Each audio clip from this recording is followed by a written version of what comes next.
By the time Shirley Thomas was 18 years old, she was a member of Canada's national equestrian team. The beautiful blonde and the big gray horse had the guts and the gumption to take on the boys. Shirley would have been one of the first women on an international team. So I would say it was difficult, but Shirley had a great personality and got along with everybody else, and she wasn't scared of anything, including horses or people. Shirley was a very, very good rider, and she had some very, very good horses.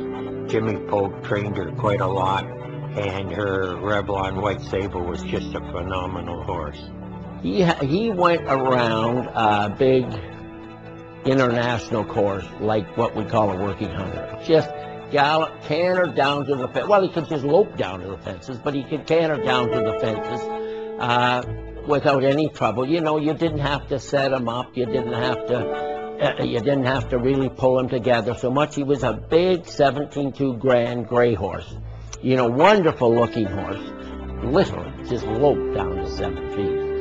The horse was named White Sable, that is, until her father, the president of Revlon Canada, decided renaming him Revlon's White Sable would be a really smart idea. Well, it was probably a first, but that was because her father was a marketing genius too, and he figured here's his daughter competing, you know, across Canada and the States and in Europe, and why not call the horse the company name and get some you know, PR from it. 1954 was an incredible year to be on Canada's equestrian team. Jim Elder, Walter Patey, John McGuinness, and 18-year-old Shirley Thomas would travel to Europe to some of the most historic horse shows in the world. The first show was White City, which was a big, huge soccer stadium there that held 80,000 people. And we walked in there, and the horses walked in there, and we were a little awed. And especially on the weekends and the nights that the Queen and the royal family were there, it was packed. So, I mean, it was something that we had never seen before in our life. Their second stop would be the prestigious Dublin Horse Show, a grand setting that the members of Canada's equestrian team had never been exposed to before. They had a course. They had 6 natural fences, and one of the first fences was a brush with a pole, a 4-foot brush with a pole, with a 6-foot ditch on the far side. And then you faced a big 10-foot, what they call a double bank. And what you had to do, you jumped up on the bank, and you had to take a stride over and jump off it again. And how that fence was scored, you also had to change strides on top of the bank. She just took Europe by storm. She was very attractive. She was very nice. She had this long pigtail that went down her back with her riding helmet on the top. It was quite a scene. I mean, she just blew Dublin away because they weren't used to seeing attractive young gals ride these horses. Yeah, she won the Grand Prix, and at that time it was called the World Cup. So that was like the World Cup, and I think it was presented by the government of Ireland. You know, the Prime Minister of Ireland presented to Shirley. And she ended up having the only clean round of the competition. She beat all the top Olympic and international riders of the day.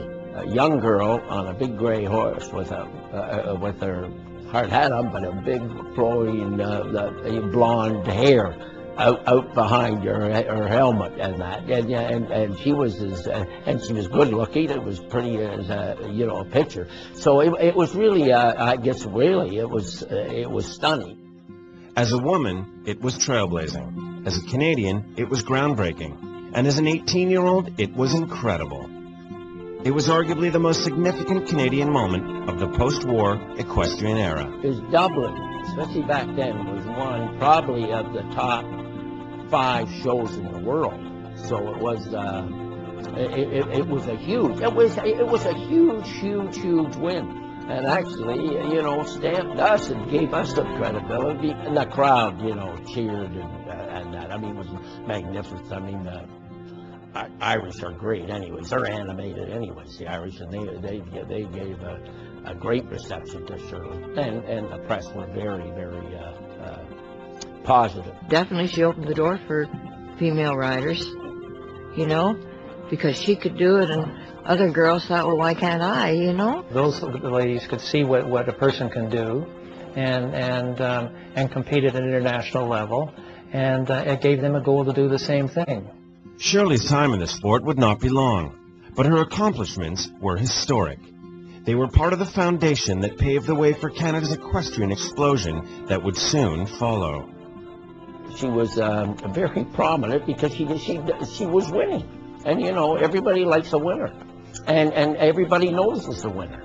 And when you win and have nice horses like that, not only, you know, the crowds, the other horsemen, the other riders, and everybody knows this. So it was a very significant time for us. You know, we were just coming out of the woodwork as far as show jumping comes.